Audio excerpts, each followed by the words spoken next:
Welcome to the UKOCR Community Podcast, presented by Obstacle Racing Media. Each episode, we'll be talking to race directors, elite runners, weekend warriors, and frankly, anyone else from the UKOCR scene that will talk to us. Here is your host, Alan, aka Muddy Duck. Anywhere in Chicken Town. The bloody scene is bloody sad. The bloody news is bloody bad. Greetings, friends, acquaintances, and anyone else who just happens to be listening. Welcome to a new edition of the UKOCR podcast, and you're back with me, Alan, this week. Who's that's not quite taking a day off, because I've got Will going to join me in a second, and we are going to be talking about ETM, that's Europe's toughest mudder. We're going to be talking to a couple of newbies. We're going to be answering all the questions that we've got, all the questions that have been sent in to us, and seeing if we can help people. I'm not going to keep you very long because this is a bit of a long podcast. But big well done to people who went out to Road Rampage today and did absolutely amazing. To all the technical officials from British Obstacle Sports and everyone else. Looked like it was an amazing event. Sorry I couldn't be with you. But yeah, amazing, and we'll get the series results updated shortly. So let's get on with today's podcast. Here we go. Guys and girls, ladies and gentlemen, everyone, welcome to the UKOCR podcast. I'm starting off a little bit special because I've got a special guest on with me who always starts his podcast off special. Wil Chung, greetings to my podcast. Hello, thank you for the invite. I'm very honoured. I think we need a bit of context behind this before we introduce our other guests, because we spoke about Europe's toughest mud. I mean, you've both done it. Ian dragged me around for my first time last year, so I'm on my second one this year. You've done it several times, and we spoke about the excitement's building, and we thought, let's get people on who have not done it before, as opposed to normally where everyone's done it before. Let's answer some questions, and let's go through ETM. So we have got Leo. Greetings, Leo. Okay, good evening. How you doing? We're good, thank you, mate. How are you? Yeah, not too bad. Fresh from Rude, so feeling good, and it wasn't quite the distance I need for next weekend, but still something, I suppose. Top 10 place down at Road Rampage. Big well done. Congratulations on that. Yeah, I tried to run with the front pack, but it was Dan Titcombe, so that lasted about 20 metres. After that, it was the rest of the field, I'm afraid. He was on fire again today. It was pretty quick. I ran with you guys for about 10 metres, if that helps. Debbie's done a little bit more, so we've got Debbie on with us today. Debbie, I understand that you've done 20k in the heat today, is that right? Yes, 3 different Race for Life events in Wakefield. So, I booked my stepdaughter on the pretty muddy kids, which was supposed to be a 3k. It was not, it was a 5k. It was a full lap. And then I had to go out and do it again after I did a 10k in the morning. So, yeah, feeling it tonight. Oh, well, guys, thank you for joining us. I know ETM this year is going to be your first attempts at ETM and that. So jump in with any questions that you've got. I know we're going to start off with one particular question. Will, what is question number 1 we have got to start off with? Question number 1 is, how crazy do you have to be to do Europe's toughest mudder? I think we should ask this out to our 2 guests because they've signed up for this. So, Debbie, let's go with you first. How crazy are you? I think it's pure stupidity. Everybody that I tell people what I do on a weekend, they tell me that I'm stupid, that I don't know what I'm doing, I've lost the plot, that they'd never ever join me. And that's just the vibe that I get, that you've got to be some sort of, like Will has said, you've got to be crazy to be able to do something like this. Like they say for a normal tough mudder, but this is just another level. What made you sign up then? Well, I've been doing tough mudder since 2014, and this is the year I've actually been lucky enough to be an ambassador. So I thought, you know what, for me to push the brand further, maybe it's time that I upped the ante a little bit, because I've always volunteered and I've always seen Will when he's running past me, and I'm like, yep, go on, Will, you can do it. And then okay, I'll try being on the other side now. So, yeah, that's how I ended up doing it this year. And that's really funny, Debbie, because I am doing the other way. I'm not running, but I am volunteering. So, like, yeah, go on, Debbie, keep going. We've done a swap. Leo, what about you? What's made your crazy decision to run it this year?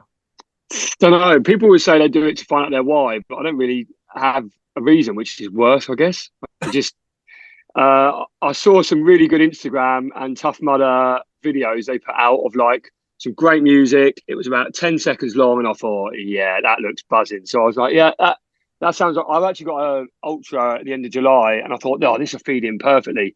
But then as time's gone on, I've realised this is probably more in depth than the other one. So now I'm kind of thinking this is the A race in a way, and it's just become more fun. And then I roped some mates in just for good measure. They've not done many of these before. I don't think they've done any OCRs really recently. So they jumped on as well. So it became a bit of a laugh more than anything, and now it's become serious. It's a week to go. So you've got a bit of a pit crew yourself in terms of like your friends and that joining you? Mm-hmm. Yeah, one of them was gutted we couldn't have fires because he was hoping to do one lap, start up a fire pit, and then sit there for the rest of the evening. So I'm not sure what he's banking to do the rest of the night now.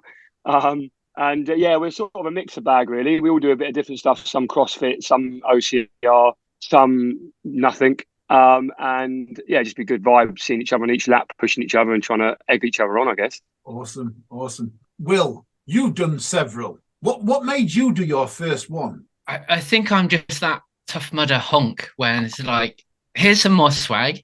Here's a different type of race. Here's what the new headband will look like. Do you want to sign up? It's like, yes, take my money. I am going to do this. To be fair, it was also only 8 hours rather than what it is now is 12 hours on my first one. It used to be 8, yeah. But it did start at 12 o'clock midnight. So it does have a different vibe to it. But no, it was purely, here's a new headband. Here's a medal that you never, Tough Mudder never do a medal, but here's a medal. It's like, yes. That was a little bit with me. It was like, I've never had a Tough Mudder medal, just a headband. And I'm like, I want a medal. Yeah, you want a Tough Mudder medal, isn't it? That is one of the things that gets you there. For me, and I've said this several times, Ian Kay got me into it, taking me down to the media back in 2021, seeing what it was all about, seeing that atmosphere. It's completely different to any other race I'd ever been to. And that is the reason why I'm going back again for my second one. I learned so much last year running with you, Wil. And I did do Holy Grail last year. So this year, for me, it's like I need distance. So that's going to be my thing. So, yeah, I guess we are all crazy. So you've got to be the answer to the question then is you have got to be absolutely crazy to take on this challenge. Let's talk about why you're going to be crazy by going through the obstacles, Wil, because we've done this. We know what the obstacle is. We know what the layout is and that now. We've got the map. We've got everything. We'll go through them. And Leo, Debbie, jump in with any questions you've got regarding any of the obstacles and that. Feel free to jump in. So first up, Wil, Pitfall. Yes, Pitfall. It's a really good starter. And actually, just kind of going back to memories, it's the first time I met Jess Haney. She was a volunteer at Pitfall several years ago. Anyway, Pitfall, it's just a long pool of water, maybe about 2 foot deep, but there's just holes in there, which then take you down to about 4 foot deep. So it's a way of going relatively slow. If you are running in on Saturday, it's worth trying to scope out where the holes are or aren't. Don't go down the side because Tough Mudder are now used to that. So you used to be able to go down the left or right channel and not miss all the holes. But now they've dug a few trenches in. But it's pool of water, some holes in there somewhere where you'll just kind of just trip into the water. So it's one where you should be taking it slow unless you want a broken ankle. So does that mean that anyone who's running on Saturday morning can't do what we did last year and put big grass sods at the side so we knew where the holes were? Oh, I forgot about that. Yeah, because it didn't. Shouty Andy, he took those sods away, didn't he? So we had to put them back. Good Andy.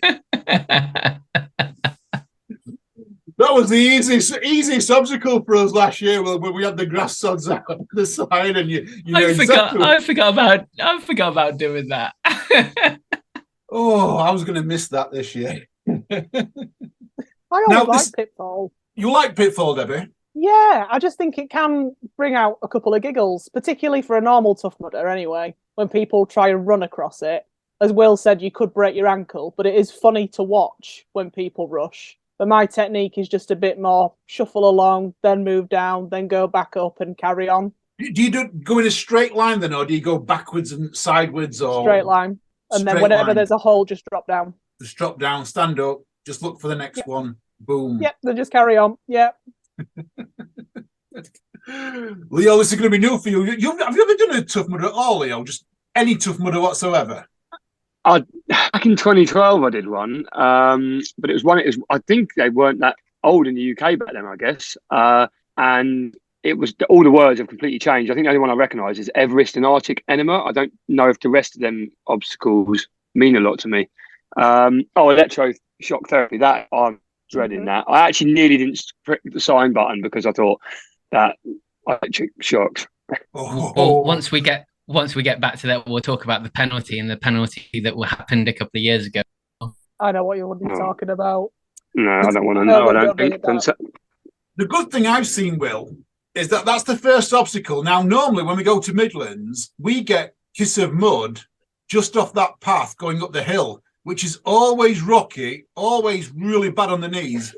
That's not there this year. It's a little bit later in the race. Does that surprise you? Yeah, it does. Actually, I'm just looking back at that map now. So it does. I think it looks like it's taking that route past where Kiss of Mud used to be. So yeah, I know where that new Kiss of Mud is. It's not Locky, and we'll talk about it later. I think it's just a good way of spreading the field out. Let's just get some running in and keep moving. I think that's why they've probably put it in that way. Do you know why I like it? That there's nothing there, so it's a long run. I'm going to say it's about probably nearly a kilometre. I would have thought to Pitfall. Is that you can go into the pit, and my plan was to take about 2 minutes in every pit. That was to get the nutrition in me, to get my hydration in me. I now know I can get hydration in me and then run and eat for like for half a kilometre or so.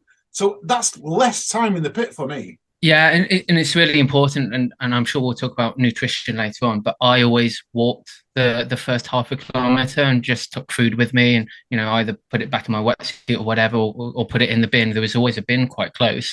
But it does give you that extra time. Moving forward, whether you're walking or running, is always really important, and having that time in the pit and, kind of being in there, cooling down, getting cold, wasting time, because, whatever your target is, you've still got a limited amount of time. So getting out there and even walking whilst you're eating is really important. Definitely. Obstacle 2. Now, here we get a bit of a change, which you brought to my attention. So hero walls is the title, but we've got 2 rows of walls. Now, what's different between these, Will? Well, I can't believe you didn't see this, but you've got the first hero wall, and then the second one is Irish table. So what is it? Berlin Wars? Dublin Wars. That's what they used to call it. Dublin. Dublin Berlin. Wars. That's right. Yeah. Dublin Wars, which was at Scotland. It was at World's Toughest Mudder. But I think that's going to catch a few people out. Maybe not necessarily early on, but later on when people are tired, it's challenging. Definitely challenging. I think this is going to be the first one. If you're solo, this is going to be the first real challenge. So the second obstacle, if you're solo on the Irish table attachment, it's not easy. You can't use the straps. You can't use the sides. You've got to literally muscle your way over. Now, to me, there's 2 ways. There's the jump, and then there's use the swing, or there's the one where you spin around and try and use your core muscle to flip back over. Now, I guess Leo probably being a bit more of an elite runner, he's going to be able to flip back over using the core muscles. Do you do that, Leo, when you're doing Irish tables? I think the only one I can imagine I've done something similar. Is it in Spartan they do is that a table you get to and then you go over a cargo net? Is that the same sort of thing, like a ledge you have to get up onto? No. Oh. Well, it's similar, not exactly, but it's like an upside down L, if you like. So it's like an upside down L, and you've got nothing there to stand on at the sides. Oh, wow. So it's pure like a ledge that comes out. A bit like the van today at Rude Rampage, I guess. It was so hard to get up to the top on the first few tries. It was quite a jump. I guess you've got grip. Is there anything in the ridge grip on, or is it like flat at the top? So I'm going to assume it's going to be the same one as we had in Scotland a couple of weeks ago. So there are joists which are out to hold the ledge out, and I was grabbing up. I'm relatively short, so I was grabbing onto the joist to then grab onto the table. And in answer to your question, there is a ridge at the top to get fingers over and on. And again, I think for most people early on, it's not going to be a problem because, kind of you're just muscling yourself up and over. It's maybe 4 o'clock in the morning because if we look at the time, it's on all night. But when you're getting 4, 5, 6 o'clock and you're getting tired, that's when it's going to start to become difficult. But there are the joists, you can pull on the joists, and there is the ledge to a ridge to get your fingers on to kind of cramp in and get across and over. So when I look at rules, though, Will, it says you cannot use ratchet straps or any other structural support. Do we think? So in other words, what we're saying, well, let's hope there's no British obstacle sports technical officials there if you're going to use the joist, is what we're going to say. Well, the way I would see it as structural supports would be those side things to hold the actual table up. Yeah. Or kind of the walls up. That's why that's what I would say. And that's why they're saying the ratchet straps as well, because when you have the Spartan walls, the ratchet straps are by the sides to hold it up. Yeah. So the way I'm seeing this, it's not a structural support to keep the obstacle up. It's a joist support to get the table to overhang. So I would go with that. And to be fair, when I was doing it in Infinity, no one really said anything when I was doing it that way. I'm going to do it your way then. If I get away with it, I'm going to let you know. The guy on there was quite picky as well. He was really picky. He was picky on that obstacle in Scotland. Sorry if he's going to listen to this, but he was very particular on that obstacle because I always need help with these things. I'm not an athlete like you. Well, with all you guys, so I definitely need a boost and some support. So I'll be using that, and yeah. The good thing it does say in the rules here, Debbie, is that you can help each other. So, we talk about Tough Mudder doing that, they help each other. So you can be helped on this as well. It does say you can get help from another participant to help you over the wall. So. And you're running with a buddy, aren't you, Debs? Yeah, so I'm running with my sister's boyfriend. This is his second ever Tough Mudder. He did Infinity last year. And I know. And well, he's in the RAF, so I'd like to think he knows something about what he's doing with his fitness. And then Lottie messaged me the other night, and I think she's running with us as well. Oh, so you've got a nice three group of three there. You'll be absolutely fine. Help each other over the walls and that. Yeah. Lottie helped me a lot in London West. We went out and did 2 laps there. So wow. Is there a lot of when we're moving through these obstacles? Is there a lot of people each other? So every obstacle you could help a competitor over. There isn't like you can't help each other, or there's certain rules written in. No, you can help each other on every obstacle that I'm aware of. So that is Tough Mudder's ethos is to help each other get over the obstacles and complete it. So there's no obstacle that I don't think you can't help any particular person. When I've looked at the rules, I don't see anywhere in there that says you must complete it alone. You can't have help from a competitor. I mean, maybe if we go through them and we come to some later, we maybe clarify that, but I haven't seen any so far that I've seen. It does say in the rules that specifically that there may be a time when you're not allowed to help, but there isn't anything in the rules and any of the obstacles where it says you have to complete this alone. The only one really would be Chunky Monkey, because I don't know how you would be able to help anybody on Chunky Monkey anyway, but it's all about helping people. And again, Leo, at the beginning of the night, at the end of the morning, there'll be people around. It's actually those kind of hours late on when a lot of people kind of maybe sit out for a few hours or whatever. That's when it becomes quite difficult, but we'll get to that. Obstacle number 3 then. Now, this is a bit of 2 obstacles in one. We've got Reborn, which is birth canal and Crybaby. Yeah. Mixed together. I like this. I like it. Yeah. I think this is good. Anything on there, Will, that jumps out at you that, like, it's straight up? I think it's straightforward. It depends on how much water they put on top and how much it's going to squash you down. That will be a biggie. 1 o'clock till 7 o'clock. So actually you've got a bit of time to get moving. The penalty, needle in a haystack. Honestly, guys, you should just be able to get through this, and the penalty you can be there for 5-10 minutes just trying to find that bloody needle. So you might as well just take a minute and get through this on your stomach. It's a crawl. Leo, just by the way, weighted water just pushing you down, and then some menthol gas, which is nice for the sinuses. Mm-hmm. Really good. Yeah. I'm going to give a tip here that I learnt last year, Will. I know because you pulled out before we got to needle in a haystack. I don't mean that in any detrimental way, but if the needle in a haystack is the same things you're going to be searching for as last year, which were glow-in-the-dark toys, anyone who's listening, if it's the same things, switch your headlights off. Much easier to find. There we go. That's a little tip for you there. It's worth listening to this podcast just for that. Yeah, it is. Absolutely, yeah. Number 4, my favourite, and I think everybody's favourite, Block Nest Monster, 9:30 till 2:30. So only a small amount of time. And I think I know why they've gone for 2:30, if I'm honest. Hopefully everyone knows what Block Nest is, but it's you're in about 5-foot pool of water, two blocks that rotate. Now, I personally think it's easier doing it as solo or going with maybe 1 or 2 people. When you start getting groups, that's when you then have to try and work as a proper team, and it becomes difficult. But if you've never done it before, think of it as just trying to jump over a tall wall. If you're doing it solo, that's probably my tip for that. Yeah, Alan, anything else you want to talk about? I think this is like, people are frightened of this who are doing it solo. The biggest bang is the block doesn't rotate that fast. So if you can jump up and climb fast or climb relatively fast, you will get it over as a solo. However, you are better off doing it with at least one other person. If there's one of you, so if there's 2 of you, the first thing is basically you're kneeing up to get someone up and onto top, and then the person on the top will get your hand and pull you up to get you up, and then that's the best way of doing it as kind of a team of 2. Yeah, if you got a 2, absolutely, it's so easy. I think it's so easy with a team of 2.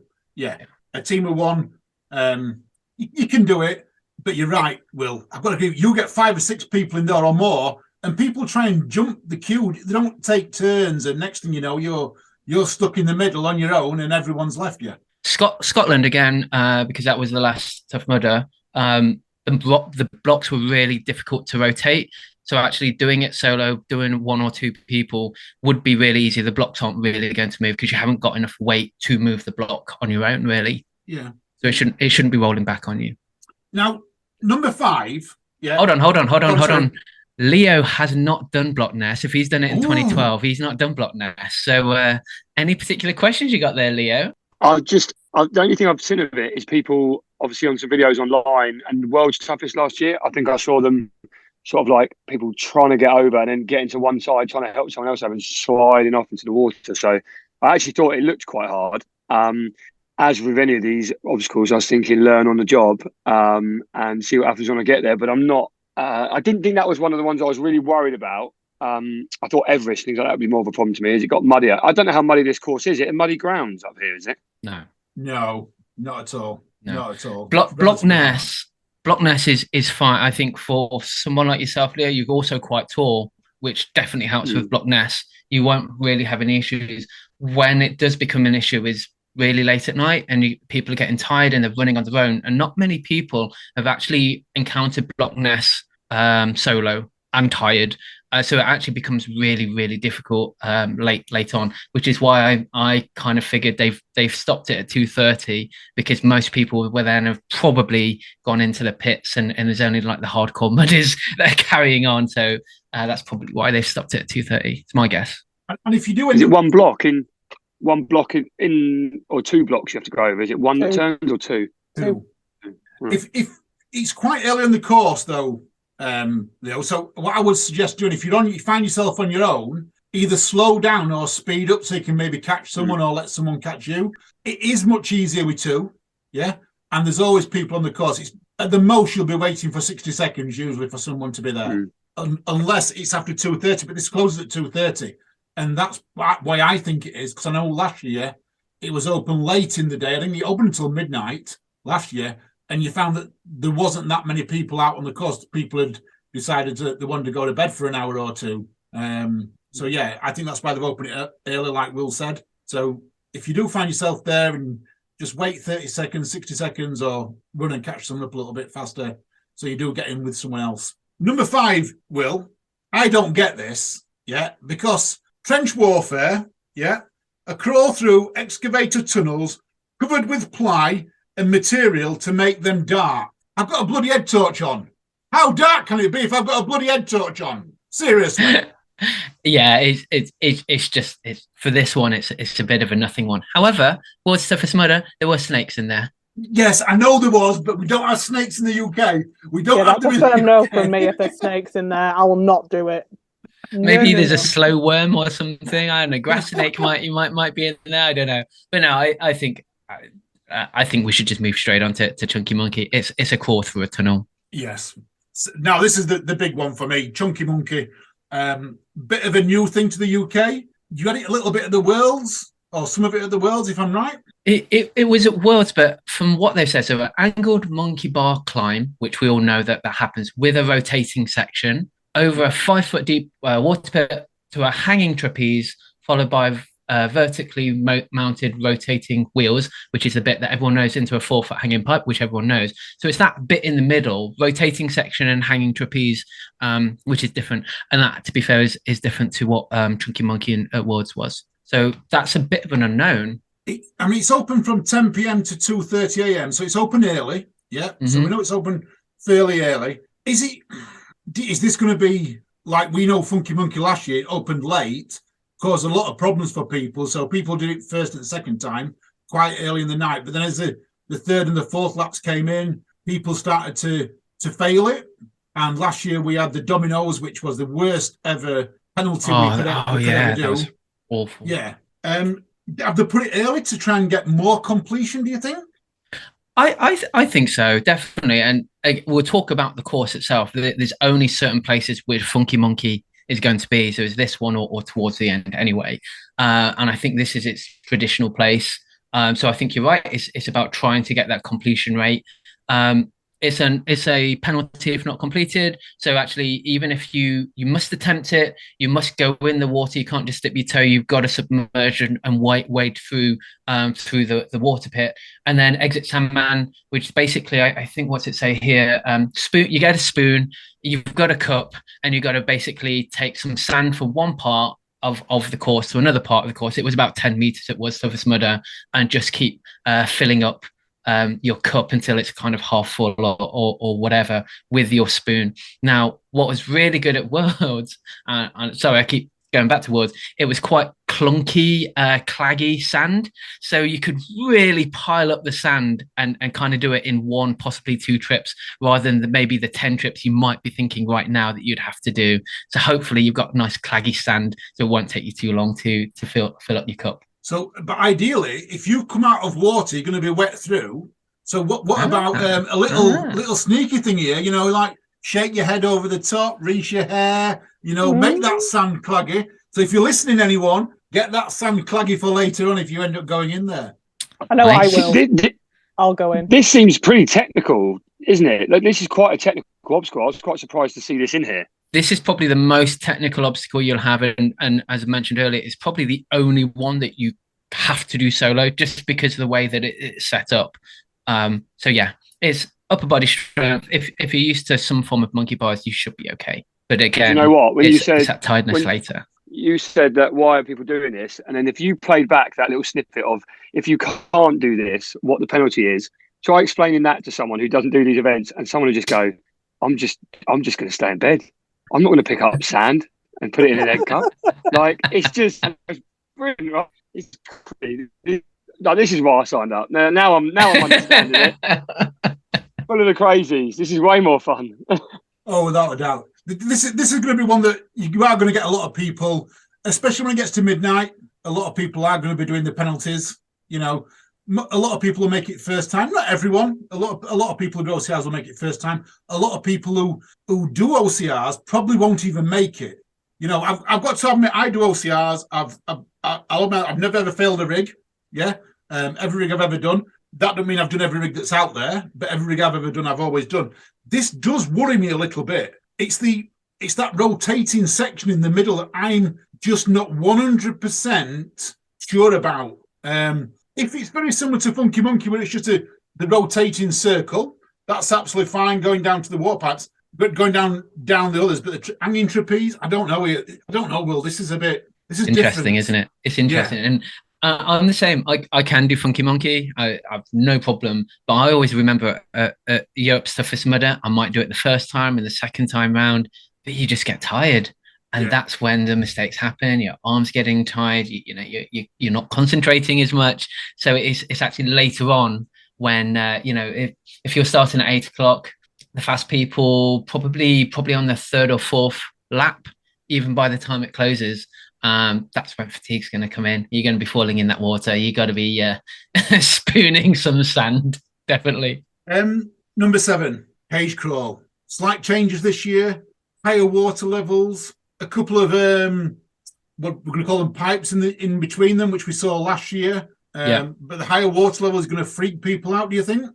Debbie, what did you think? Well, I thought the dirty mop heads was a nice little touch that you kind of put your head through when you lay back. So I think for you, Leo, when you lie, basically, I love this obstacle because you just lie on your back and pull yourself along. But for somebody who's claustrophobic, it would panic them big time.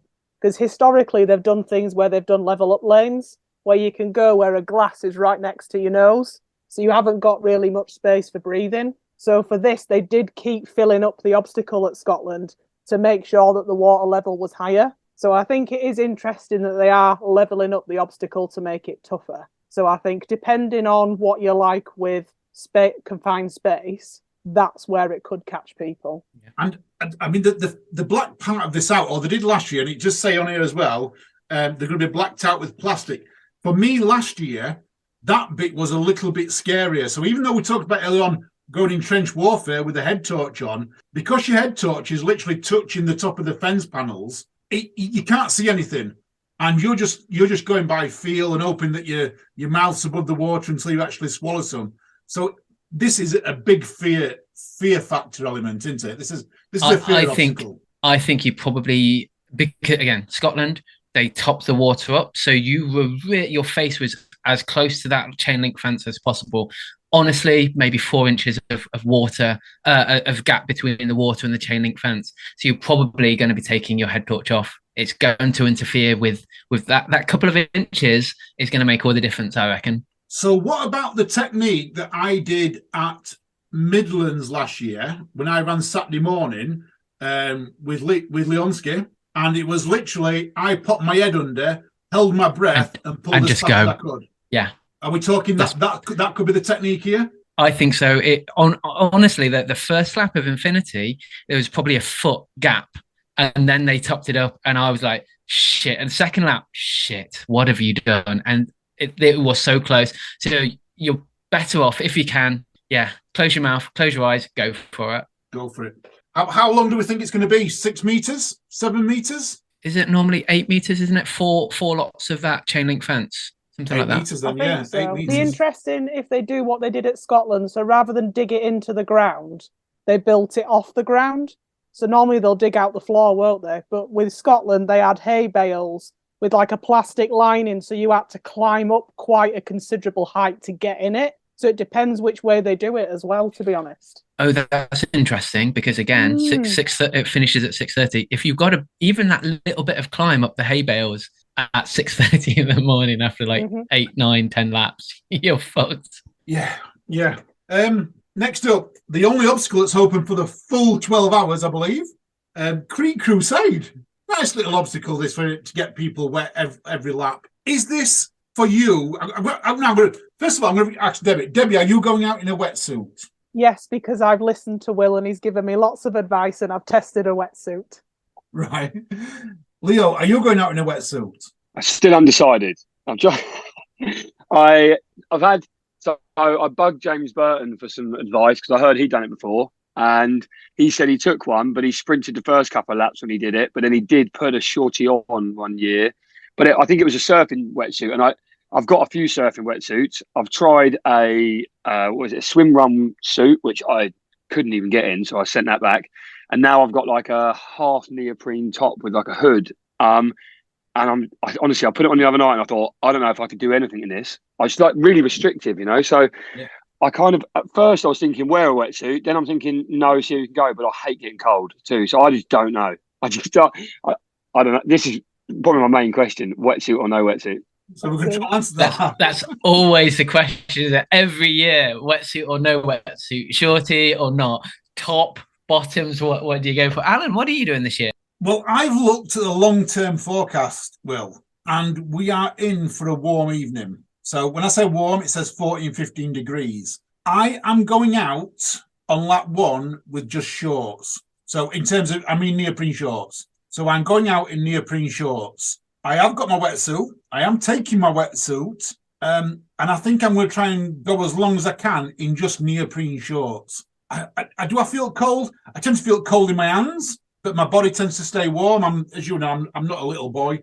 I'm quite a big lad. I've got a bit of insulation on me. I can probably get away with it a little bit. So, yeah, at this moment in time, if the long-range forecast stays as it is and says 40 and 50 degrees in an evening, then I am purely going to stay in the shorts. But I will go out with them from the start. I won't look to go out in just normal running shorts and top and that. I will be wearing neoprene shorts right from the start. And then, if need be, I come in midnight if I do feel it's getting cold. Because we're going to get the water obstacles quite early on. You know, you've got Creek Crusade, and then we just talked about, we've got Block Ness and that quite early on as well. And Cage Crawl's a bit later, but we have got a couple of water obstacles early on. And I think if I can go through to midnight with them, I might be all right. So one thing we haven't necessarily talked about, and we'll probably talk about it towards the end, is how they spread out the water obstacles. So you're basically never going to get dry. It's water obstacle, couple of obstacles, water obstacle, you know, and so there's not a whole kind of gauntlet of wet, and then you go for a run and you get dry and you're off again. So that's the problem. So Leo, I guess coming back to you, it's how do you run warm or do you run cold? I run cold. Everyone knows I run cold, so I get my shorty on as soon as possible. But actually, first time for Infinity, I didn't wear the wetsuit at Scotland because it was so bloody hot. But that doesn't matter. I think, Leo, it's whether you run hot or cold is the first question. And then, as I said to Alan, I think last year for his first one, is you are better being hot than getting cold and not being able to warm up. That can ruin your race. So that, although we can't answer it specifically for you, I think it's kind of asking yourself those questions of whether you then think you should be wearing whatever neoprene stuff that you've got. Yeah, I think the wetsuit I have is pretty old, so I was hoping it wouldn't be too restrictive, a bit more stretchy, but it's kind of that, like, once the cold sets into your core, it's so hard removing it, and it's kind of like, could be race ending, and to turn up, have all the expectations that you're going to do a few laps and then be freezing cold after 2 might, I don't know, weigh in on what you wear on the first lap. But then I went out, like Alan was saying the other night, I went for a run and it was hot and it was like 20 degrees, and I literally dunked in a bucket outside the house, went for a run in a wetsuit. Everyone on the road thought I was crazy. And I was literally had to rip the wetsuit off after about 2 miles because I couldn't run in it. I was so hot and restrictive. And I actually thought, oh God, I can't run. But then took the wetsuit off and it was really holding my running back. So I was like, knowing what you can get away with without putting too much on is going to be the key. But I just don't know how I'm ever, it's going to be learned, isn't it? Like, I think with the long-term forecast and what the weather's going to be, the first lap, and I don't know whether you guys know this, actually, we haven't mentioned it yet, but the first hour, nothing is open. So you're just basically running and you could possibly get a lap and a half in with no obstacles. That's really just to spread the whole field out. And they call that the sprint lap. Except Creek Crusade, because Creek Crusade's open. Yeah. Yeah. But I think that's what I'm saying. Yeah. But I think you're okay for the first lap, possibly the first 2 laps, and then you then go and by feel about where it's going to, kind of get to you, Leo. If I was you, I'd probably wear the top. I don't know whether it's a zip top or anything, because I get a front opening shorty. So if I get hot, I just zip down, and so it's almost just like a pair of shorts more than anything else, and I can zip it up when I'm going into Arctic Enema or anything cold like that. But I think unless the weather drastically changes, the first lap, no one really needs it. And then possibly the second lap. But then if you're a cold sort of person, definitely by the third lap, you should be at least thinking about putting it on. I would definitely have had it on for the second lap, personally. And I guess that's where I am as well, Will. I'm like that, because I'm thinking as well, with Creek Crusade as well, so I'm having a bit of second thoughts here, because with Creek Crusade being open from lap 1, that's going to get the water inside me to cool me down if I've got the wetsuit on, isn't it? I think so. Maybe not And- zip and- it up, maybe take my arms out of it or something for the first lap. I think to be fair, we know where Creek Crusade is going to be, and for someone of your stature, it's only waist high. For someone like me, it's up to the neck. So, I think you'd be okay the first lap, Alan. Definitely. Yeah, I'm just thinking it might cool me down. It's a big question. It's a big question. Anyway, let's move on. Skid marked. The 8-foot inverted wall. This is a challenge for some people, Will, because we talked about not a lot of technical, but on this one, there's a bit of a technique to it, or I think there's a bit of a technique to it. So if you're quite short in stature, use the rungs as a ladder, would we say? Yeah, that's how I do it. Now, when I get to the top, I'll tell you how I do it. When I get to the top, I put my arms over the top with my feet on the last ladder, and what I do is I crouch, and then I try and explode forward while pulling myself forward. So explode up with the legs and then pull myself forward to transfer the center of gravity to the top of the wall. Now, that's how I do it. How do you do it, Will? I think I do something very similar. I think I do it very similar. Because to me, you've got to get that center of gravity on the top. Use your arm, use your elbow, whatever. But the worst thing I see is when people are still at the top, they've got the legs straight and they're trying to reach over and move the center of gravity. It's not going to work. You've got no momentum. Crouch down, explode with your legs, pull with your arms at the same time. Debbie, you've done this several times, I would have thought, being out there on the Tough Mudder course. What's your technique? Help for me. I struggle with upper body strength. So, yeah, I've always relied on other people to do this. I think this is one of my questions I'll ask later on. That's the question now, Debbie. So the question is, compared to a normal Tough Mudder course, are you still going to get the same level as help as you normally would get, particularly on the obstacles I've written down is Block Ness, Hero Walls, Mudderhorn, Skid Mat. These are things that I've got the upper body strength of a baby lamb, as my other half says. So because I don't have that, and I do rely on other people, and I am worried because I always apologise as well, because I'm like, well, I'm a little bit heavy, I'm not on the lighter side, I'm really sorry. So I rely on that, particularly at Scotland. I actually was on top of somebody's shoulders and I had Charlie grab hold of me and pull me over. So like you said, center of gravity, I think that's the key thing. Once you've got that over the top, you know you're going to get your leg over then. Yeah. Do you want to go with this one, Will? Because you've done more than me. You've done more than me. There's always help at Tough Mudder. The problem with Europe's Toughest Mudder, there's fewer people on course, especially, again, I talk about this lots of times, but very much the middle of the night, a lot of people are sitting in the pit, maybe taking a rest. So, very late at night, 2, 3, 4 o'clock in the morning, there's very few people out there. However, there is people out there are people that will definitely help. I remember the very first one, John Alban, really going for it, but still taking the time at Block Ness, helping people over Block Ness. So even those that are going for first, second place will still help. So there's always help. However, there's less help because there's fewer people on course. And I will vouch for that. The only one I saw last year, me personally, Will, where there was minimal help was on Everest. People getting up and they were getting down. And I guess that might be because it was a lot later in the course. I don't know. But I think there's two things there. One is they know it's a penalty obstacle. So those that can't do it, you kind of just have a bit of a run up. There is the rope there sometimes, and I think we'll come into it next. But there is a rope for some people as well to get up and over. But because you don't have to complete it, and because there's a penalty instead, you don't necessarily have to wait to help people as much as you may do on course normally. But going back to skid marked, I guess when you need help, again, if you're helping people over skid marked, again, it's just like a wall. So you get people to climb on your knee, climb on the shoulder, and help them up and over as though it's a normal wall. So it's relatively simple, especially if there's a group of you. Just think of it as a normal wall. And you're right then. Everest is up next. Yeah. My reader will or you've got a list in front of you. I've got it in front of me, of course. I'm channeling my inner Becky Neal with the map. Your map's out. So a run up over a quarter pipe using the top ledge to pull themselves up to the top elevated deck. Now there may be ropes to assist. Now, I'm going to assume this is because we're no longer going with the Everest that we've had in the past, where you just run up a little quarter pipe and there's a ledge at the top. You've now got to jump and reach further along for that ledge. So this is it Everest 2.0? Everest 2.0, so there's not the lower ledge like they've had, the kind of the slightly easier one, but they haven't got the very, very difficult one, just that kind of normal size.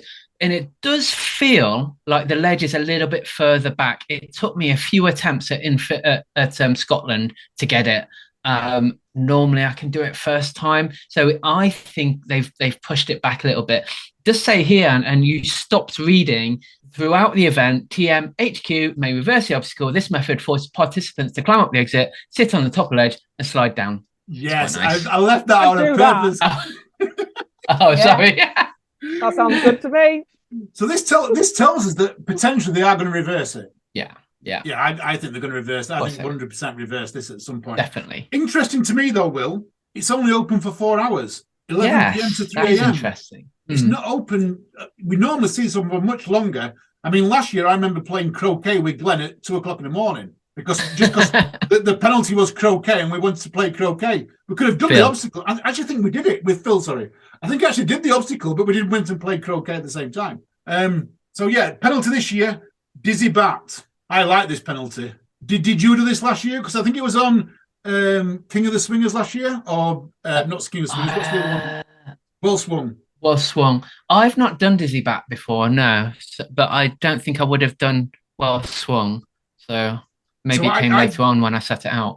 Yeah. So I did this twice last year, this penalty. You put on the goggles that make you think that you're drunk, so you can't see things. It all looks different. You've got a bat in front of you or a broom handle, spin around it a few times. And it says 15 times here. I think it was only 10 times last time. And then you set off around a little bit of a loop to come back on yourself. It was fun watching people. It wasn't so much fun doing it yourself. I think at one point I was crawling just to get my sense of direction back. But yeah, it's a not a tough obstacle, but it's a fun one. Penalty. It's a fun penalty. And I think for some people, strategy starts to come into play. Would you rather take the penalty rather than do the obstacle, especially if the rope isn't there? That's it takes a lot of energy to get up and over Everest. And again, it's open late, 11 till 3 o'clock. Just imagine trying to do, run up Everest sprint to get up and over without any rope, when actually you could do dizzy bat, and that, there's no strength there involved at all. Yeah. Well, you're crazy. You pick going dizzy over running up Everest. You're getting next level crazy now. Well, that's Leo, at 3 o'clock in the morning. 3 o'clock in the morning, Leo. You see whether I'm crazy or not. When I tell you that I did 5 dizzy bats in the run, you'll be going, I told you dizzy bats seems fun now. At 3 o'clock in the morning, Leo, I mean, realistically, at 3 o'clock, I'm going to have opened to be, I would suggest, on my 5th lap. I think, so that potentially I might have done this 2 or 3 times. I think I would be taking dizzy bat personally. Especially on that last one, just to conserve energy. This is not the end of the obstacle list, and we have got some challenges to come near the end. So yeah, I think conserving a bit of energy and having a rest and a little walk is a good call for some people. And looking at number 11. We're just going to say, well, it looks like when you look at the map as well, with the order that things in, it doesn't look like you're going to be particularly muddy when you do Everest, because I know sometimes people always comment if Everest or Mudderhorn is going to be just after a muddy obstacle. So it doesn't look like there is one. You're just going to be wet, really, from Cage Crawl and Creek Crusade. You're right. It's about a kilometre after Creek Crusade. You should be relatively dry by then. Yeah. As dry as your feet are going to be. You're not going to be muddy, so yeah. Arctic Enemy, our favourite, number 11. Must complete. Must complete. Now, we say it's a must complete, and we've just talked about reversing Everest. Now, Arctic Enemy is reversible as well. And this makes it interesting as a must complete obstacle, because that's hard going up that tube. That is a energy zapper, and it is pure upper body strength, unless you've got someone who's willing to climb into that freezing cold water and stand at the bottom and push you. What do you think to that, Will? Well, I didn't do it last year, going backwards.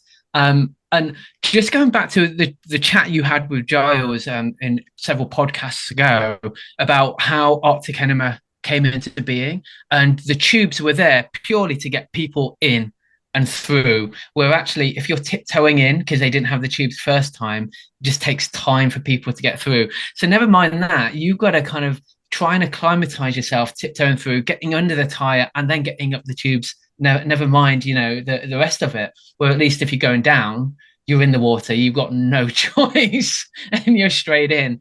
I think for the larger people, as in shoulder wise, that's difficult to get up that tube. Again, I'm tiny. I'd be able to scamper up that tube, no problem. But the larger people, that poses a big challenge. Andy West is going to really struggle. Yeah. I mean, he's got the biggest shoulders I know of anyone. He's going to struggle to get up that tube if he has to do that in reverse. I think he's volunteering this year, by the way. I don't think he's doing it. I'm pretty sure he's volunteering with Janine. He'll be lucky. Maybe he's seen the rules, that's why he's doing it. Guys, have you got any questions about Arctic Enema? Because this is one that frightens people. I know you've done it a few times, Debbie, yourself, but anything out there? I think because it was kind of a battle for me with Arctic Enema. When I did my first ever Tough Mudder, it didn't have the slide. I had to jump in and then go under.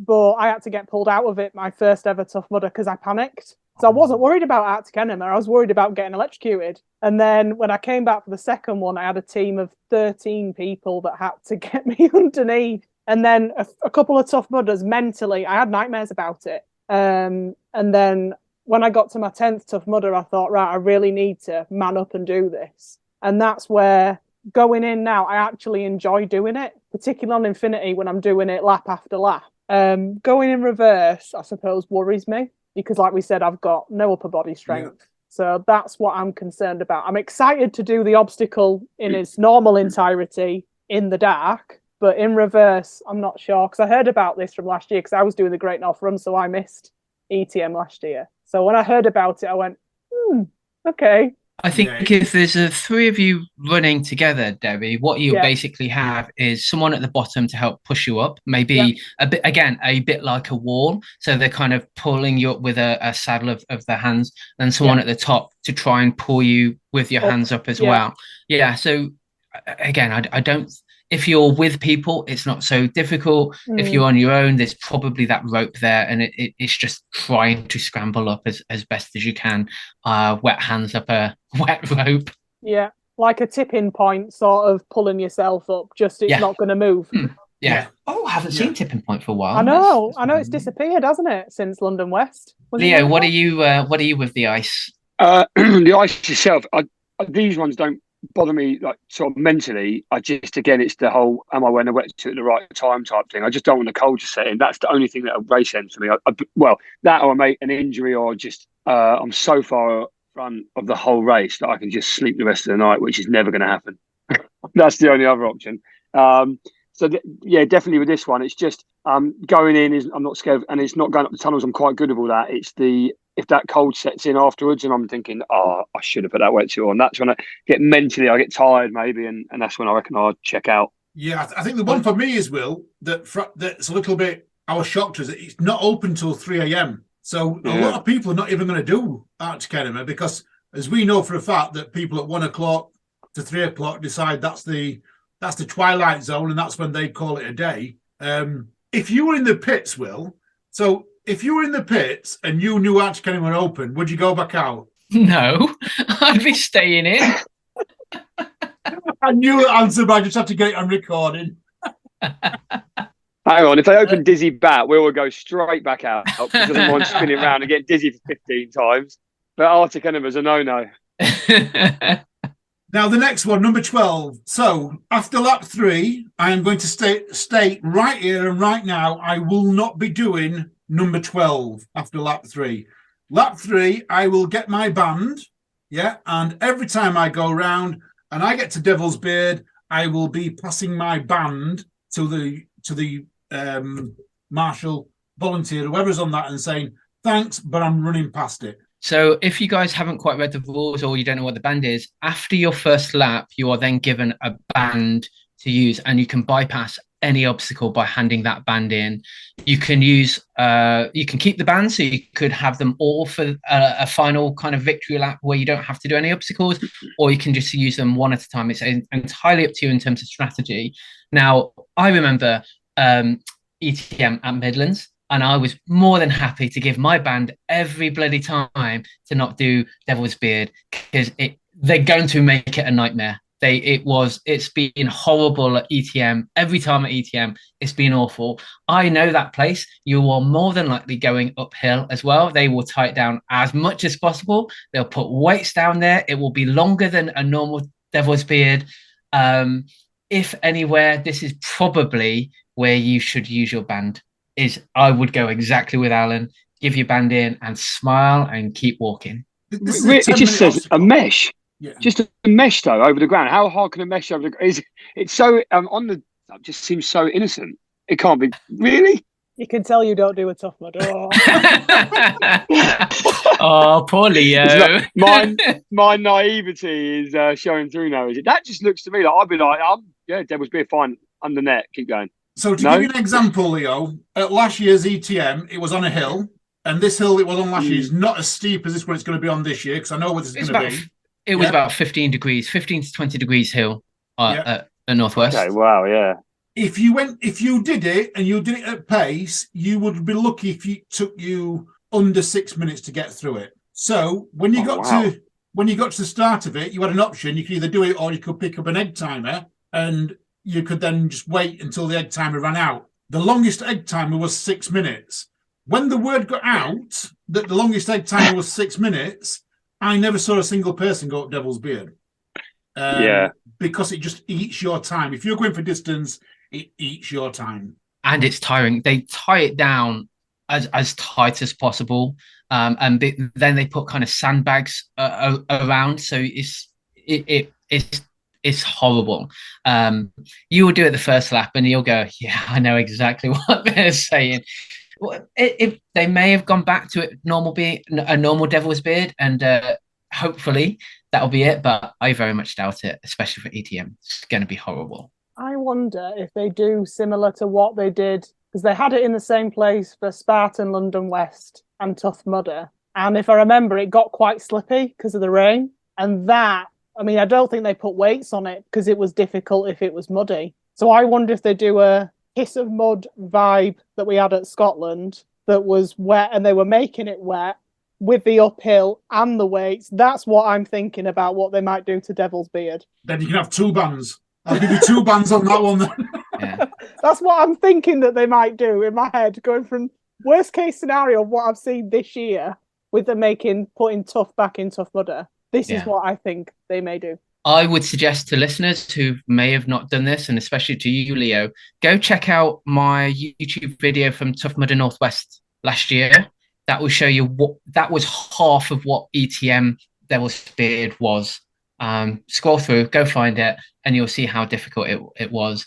You do it one time, and then you'll kind of see whether it's worth using a band. I would be 99% sure it's worth using your band on this one. You're right. It's so innocuous. It's such an innocuous kind of description. And you think, it's cargo neck crawl. It's so much more than that. Remind the listeners where they can find that, Will. So on YouTube, just actually do a search for Tough Mudder Northwest 2022. I should come up. I'm the only Chinese guy doing OCR videos, so you should be able to find me. Will.I.can, I think it is. Yeah. And it's quite nice, actually, Leo. You talk about getting warm. The crawl will keep you warm because it's going uphill. But 12 to 13 to Augusta Sloop, that's quite a long climb. You're probably looking at, what's that, about 750 meters up to Augusta Sloop, Alan, and it's all uphill. It's a nice long incline. So if you're not warm by the time you get there, you're never going to get warm, Leo. And maybe you should be wearing your wetsuit.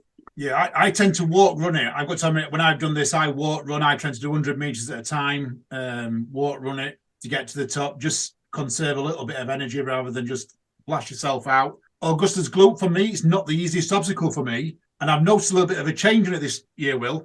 It's saying there's a neck climb. So not a ladder climb, a neck climb.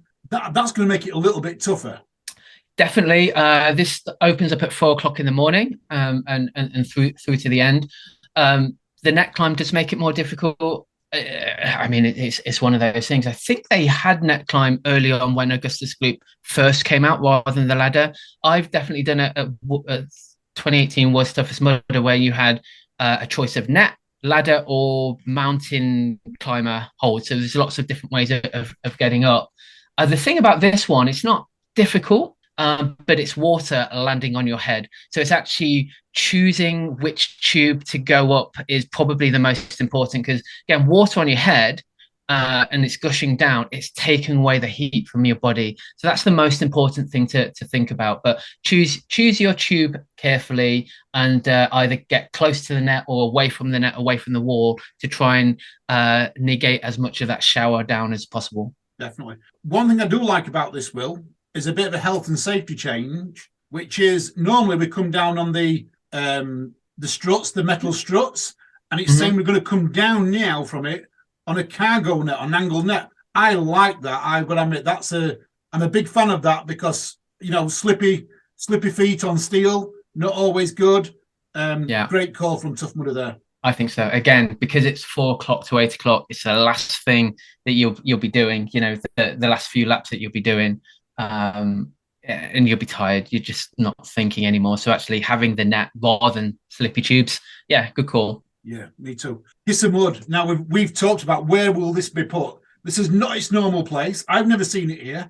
Have you run at this point? So we know this is going to be downhill. Am I right in thinking this is going to be a downhill section when I look on the map? It is starting to move. So down to 15 is the downhill section. 14, I don't think I've seen it there either. I know of the area. So when we talk about Funky Monkey used to be here in this particular part. So it's just a nice grassy, soily part. It shouldn't be rocky. You'll be fine. There is a bit of a hill, so they may make it as Scotland may make you go up or downhill, might reverse it.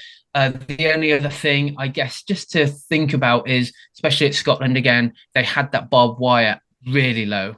It not just kind of, you know, you had to really get on your stomach and squeeze and crawl to get under the barbed wire, rather than what I normally do is kind of almost on my hands and knees and still not get anywhere close to the barbed wire.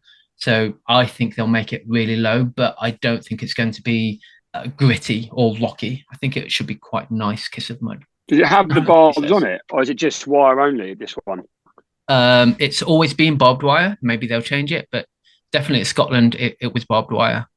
Everywhere I've been, it's barbed wire. Last year, it took out one of my original mountain marathon jackets. So be careful if you want anything good clothing. You are going to get caught. It is going to get torn, you know, and it's open all night. I guess it's one of them things when you're out there. I would say normally I don't wear. If I'm going to do a swim run event, I wouldn't put no shorts on. However, I would put shorts on at Tough Mudder ETM on top of my neoprene, just because I don't want to get my neoprene cut. I'd sooner get my shorts caught rather than my neoprene. So, yeah, you are going to get caught on the barbs. Next up, pole dancer, Will. Now, I've not done this one. It's a, what do they call it? Is it a tricep dip? That's what it is. And you just kind of shuffling along to gymnast bars to get from front to back. It's probably going to be about 10 meters long, something like that. Not too difficult. So there's one you can kind of hop along with your hands and kind of shuffling your body, or you're doing kind of left, right, or almost as if you're walking with your arms to get to the end. It confused me when I saw it. It said you can use your hands and arms, and I thought, well, on a tricep, on the parallel bars, you can't really use your arms unless you're going to do like a gymnast and do roly-polies. I'd love to see that. I might get on that volunteer just to watch you. I haven't been practicing. But it's not a must complete. There is a penalty instead. It is difficult on your arms. It is quite upper body strength focused. That penalty again is space hopper, which is awful in the morning. It's a cramp maker, isn't it?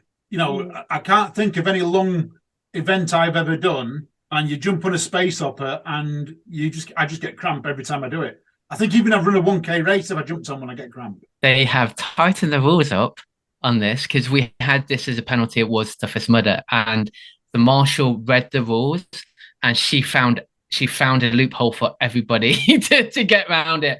20 yards is a lot. That's 20 meters of space hopper. That is a lot. I promise you, that's gonna feel really, really tiring. Yeah, I saw the one where it says participants may not walk or waddle.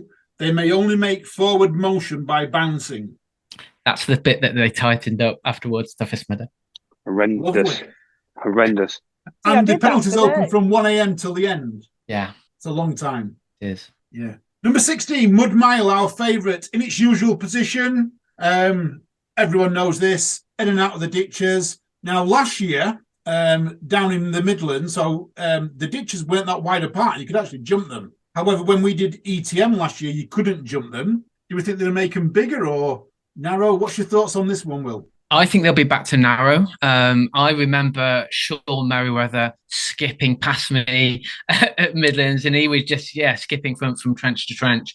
I think by the time you get to ETM, the ruts will have formed from everyone running it on the Saturday. So it will make it a lot easier, I think, to get through. You'll just follow the path. Cool. I like that.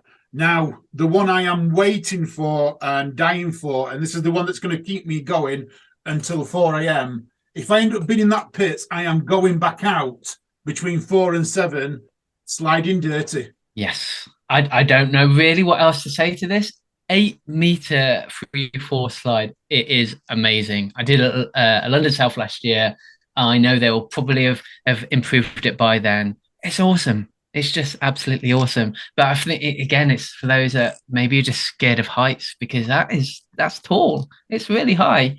But yeah, slide's awesome. Now, I am glad they haven't added anything on there that says this obstacle may be reversed. That has made me happy by not seeing that. Also, they've changed. I was hoping they'd reverse it. Yeah, I was hoping they'd reverse it for you guys. So they've gone back on what they were saying. Okay. So they're saying, and that's only open till 4 till 7 a.m. So that's late, isn't it? That's like one of the. Yeah. Is that right? Yeah. Yeah.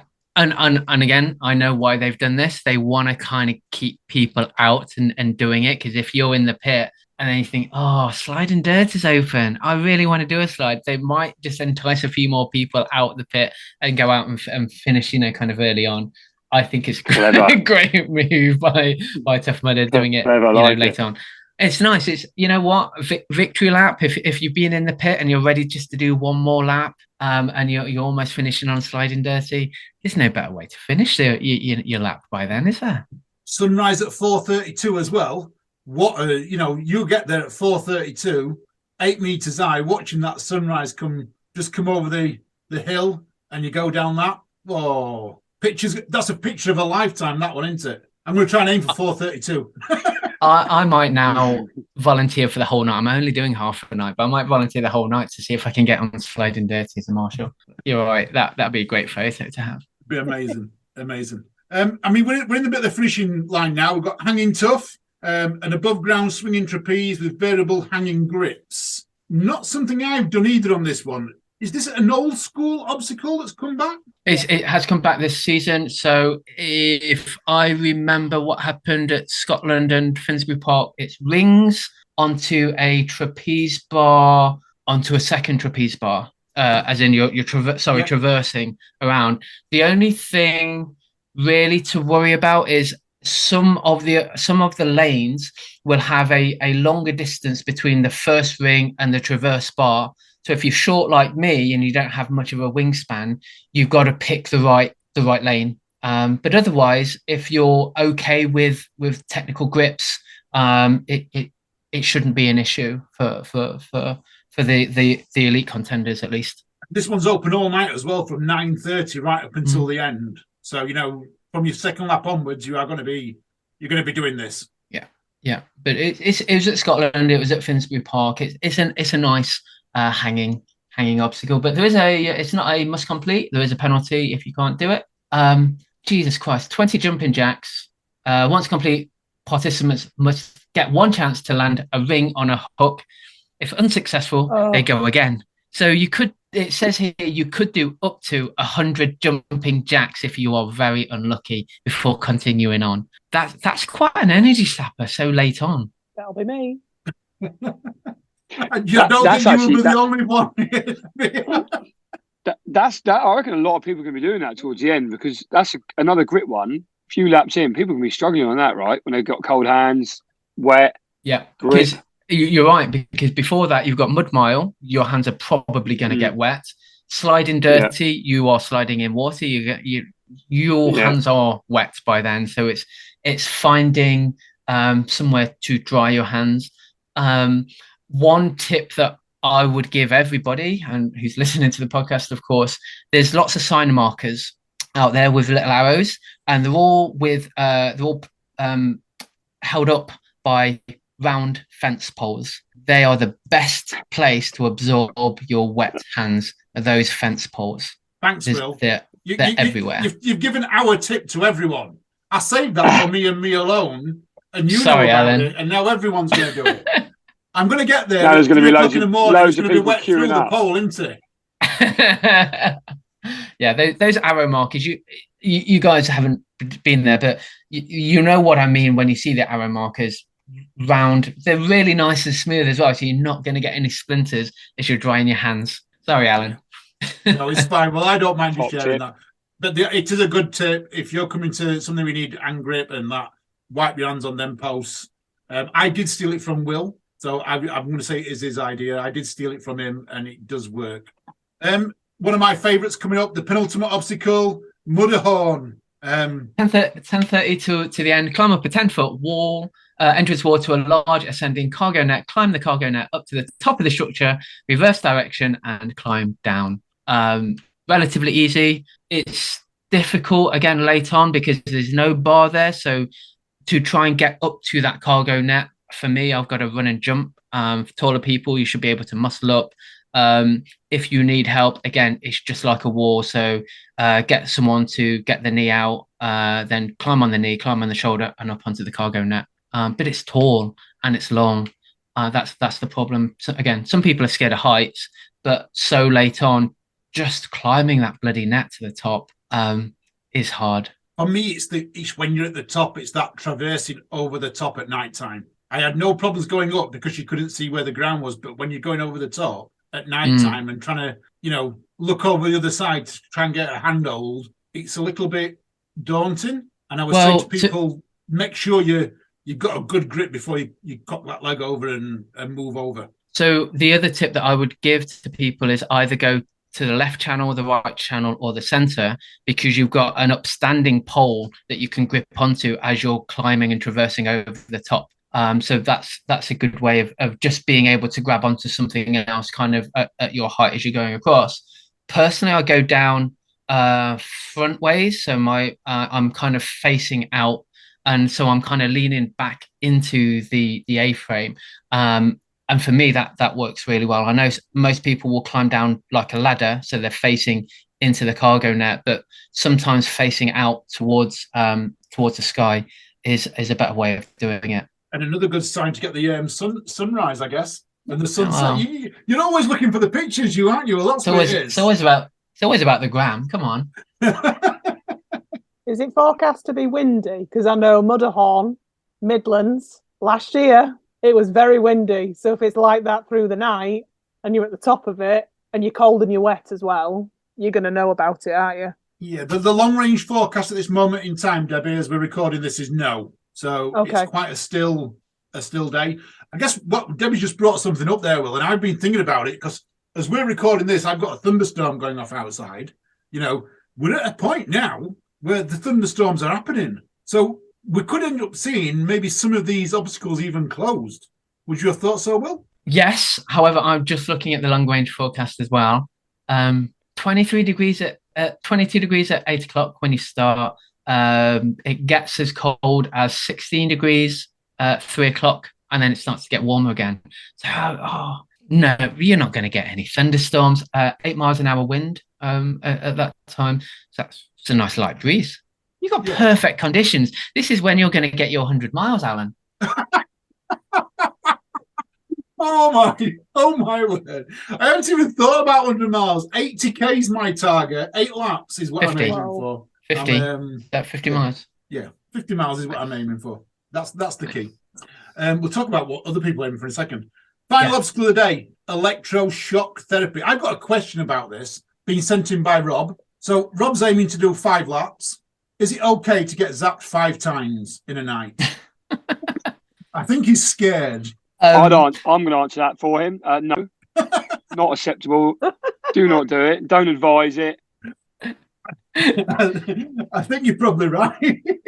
But we get zapped 5 times when you're going to do it. Now, I see, we had ETM in 2021. You had the Lego Firewalk. Yeah, that was amazing. That was good. Last year we had burpees. I'm sure it was burpees last year, wasn't it? That's all you had to do. And then I went through it, so I can't remember. I'm sure it was just burpees last year. And then this year we've got a whole new penalty. So they must pick up one side of a double stacked set of black rubber mats, allowing one edge to still reach the floor. The participants will begin the loop at the penalty loop entrance and must drag the set of mats when progressing forward on the penalty. They can't lift the mats off the floor. So is this just like a drag? Is this like a mat drag? Sounds like just a nice, easy. It's never going to be easy, but a weighted drag. Yeah, 100 meters. Yes. Oh, wow. Leo got that bit as well. Got to weigh this up with the electric shock. I'm not sure now. I don't know. 100 meters. I also know that they would have closed the loophole, which I always used. So you can't just go down the sides because there's actually so much more kind of hanging wires now, so you can't go down the side anymore. However, again, at Scotland, I found a way through. So I think the first time you go look and see if there's a way through, depends on how high up they switch the shocks on as well is always kind of a possibility. Maybe it's quite low.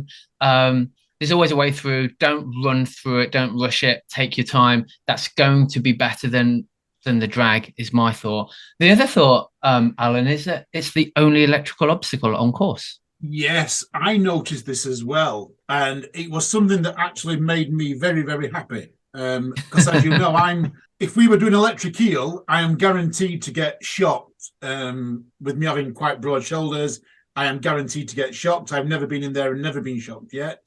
So it's I'm quite liking this. I'm thinking, yes, this is good. This is a good move.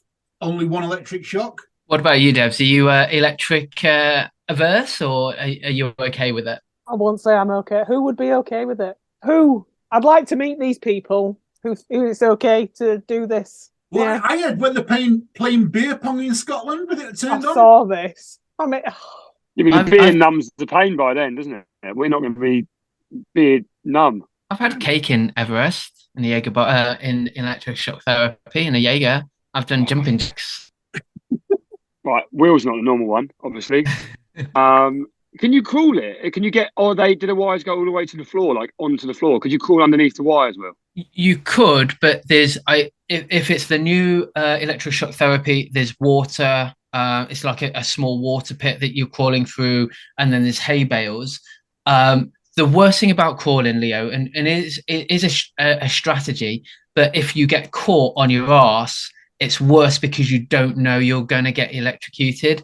And so you probably get your arse done, and then you get your face done, and then maybe your shoulder done. So you're better off, if you're going to go through it, you're better off putting your hands forward, so you can always kind of move the wires out the way of your face. I think getting it stuck on your face is probably the worst thing that could ever happen. But generally, as I say, I found a way through in Scotland. So if you go kind of nice and gentle, kind of shoulder in, you should be okay. Yeah, with no Will wind as shuffle well. all the way through. Yeah, because there's no wind, that's going to help, Leo.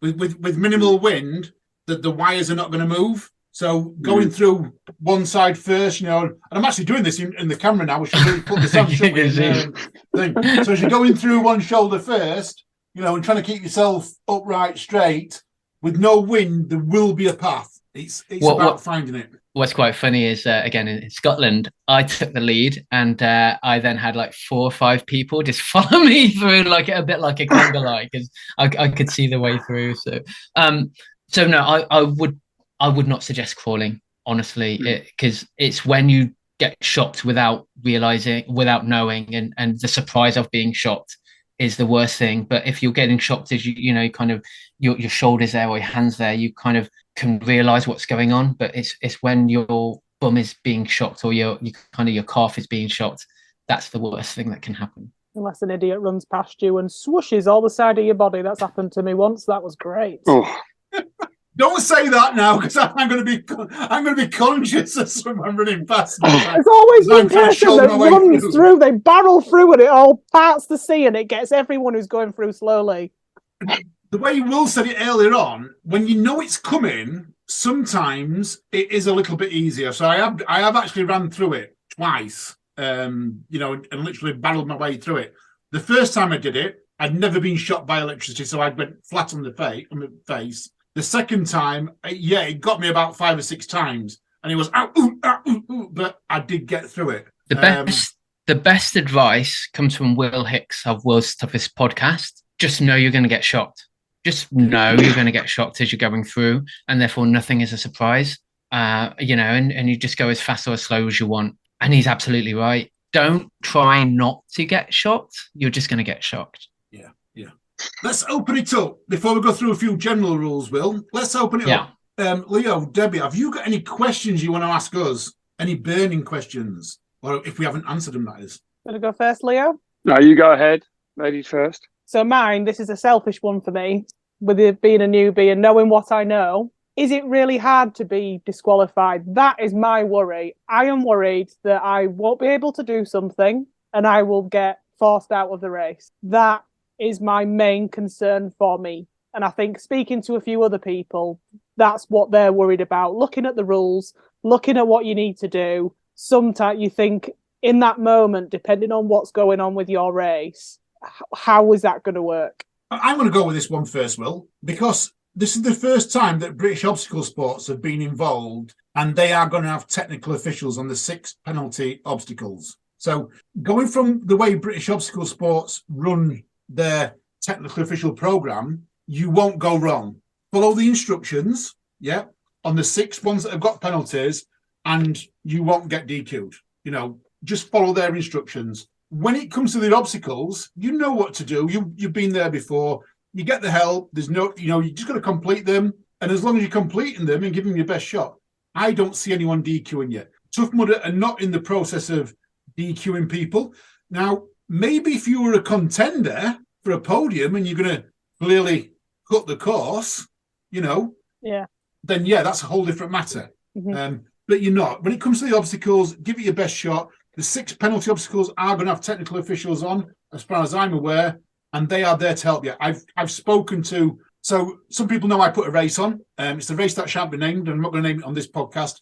But last year we had technical officials on. They sent us 20, and every 20 of them knew exactly what they were doing, made sure that every runner got clear, concise instructions. That'll be exactly the same at Tough Mudder. I'd suggest, Debbie, as well, just going on from that, Tough Mudder don't want to disqualify anyone. So I think you'll have to do something really, really wrong for that to happen. The most difficult obstacles have the penalties. So, hey, if you can't do Funky Monkey, just go to do the penalty. That's not a problem. The other ones, which are must complete, are generally the easier ones. You're running with people, so they will help you get over. There's in the rules, it says participants can help each other. I would not be able to help you, but participants can help each other to get over the obstacles. The other thing to think about is if you are out there and you're starting to get a little bit panicked because you can't get over the obstacle, or this 12 hours, there's plenty of time to take a breath, take a rest, take 5 minutes, take 10 minutes to get your strength back and then get over it. There is no rush, unless you're a contender, to try and get what you're trying to get over. So in that moment, it's about then just stepping back, taking a breath, working out a strategy with your team and your friends to help you get over whatever it is that you might be stuck on. But there's no harm in spending 10 minutes just to take a rest, because if anything, it's going to be about tiredness that will kind of stop you from getting over obstacles. So just take a breath, get your friends, get a strategy, get over that obstacle. But in general, Tough Mudder will not be disqualifying you unless you've done something really serious. Okay, that's good to know. Because for me, I am definitely not a contender. I just want to be a finisher. I just want to be classed as a finisher, be able to say, yes, I've done the minimum. I've been able to do it. I've given it my all. Because when I did my first Tough Mudder and I'd finished it, I swore blind I would never do another one. And this one is going to be my 17th. Wow. It just shows how the tables can turn. And I just want to constantly be better than myself at the last race and just keep moving forward. So excellent. You will do it. You'll be fine. I hope so. Leo, shall we come to you for one? Yeah. So with regards to like the village centre, what sort of things are supplied? Is there anything supplied by Tough Mudder? Is there like a tea urn? Is there hot water? Is there microwaves? I know I'm probably talking too luxury here, since we're going to get electrocuted and run around poles 15 times. But is there anything there that's like we could all use, as well as is there a marquee within the pit area? I guess I've got questions about like the village centre. Like, is there a description of what it sort of looks like? Just for all the guys that are coming in and out, because I kind of don't know what to expect that they're going to supply compared to what we're going to bring ourselves. Well, I'm going to let you take this one because you've done several. You know much more than me on that side of things. So I'll let you take this one. And this is actually a question similar to the question I had as well. Do you need a pit crew? Do you need a gazebo in the pit? So I'll kind of try and answer all of that together. So there is communal stuff to use. Generally, it's hot water. There are microwaves around. Sometimes there might be a little bit of food, or might be some kind of gels or something else there. What I would suggest is that you try and bring everything yourself, whether that's a flask of hot water for your pot noodles halfway through, because especially at World's Toughest Mudder, the water never really got hot. Once it got run out, that was it. You was kind of on your own, and it was always lukewarm. You might have had access to one microwave because everything else broke down. So yes, there's microwaves, there's hot water, and there's possibly things like bananas around that you can use. But I would suggest trying to be self-sufficient on that, if that helps. In terms of pit crew, you don't necessarily need pit crew to help you through. Pit crew are there really just to make your life a little bit more comfortable. So it might be helping to feed you, having stuff ready for you as you're coming into the pit, especially if you're very short on time. And again, whether you're aiming for 2 laps or 20 laps, the time is still relative to what you're trying to do. So spending as little time in the pits is always going to be really crucial. So the pit crew are there really to make your life easier, get you more efficient, to get you in and out, whether again getting you some hot water, getting your pot noodle ready. There's also timer mats as you're crossing through, so the pit crew can kind of then start to gauge what sort of time you're going to be in the pit, to make sure that they've then got your gels, your water, whatever ready for you to kind of get in and get out again. So pit crew are not essential, but they're helpful.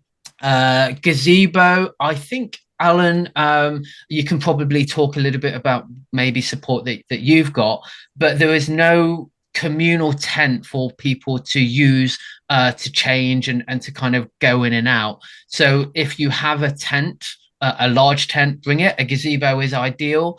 I would always suggest, if you don't have a tent or anything, even a cheap gazebo, especially when there's no wind, will be really helpful. Any tent where you don't have to crawl into is the best thing. Do not get a tent that you have to crawl into, because again, at 4 o'clock, 5 o'clock in the morning, it's going to be absolutely awful.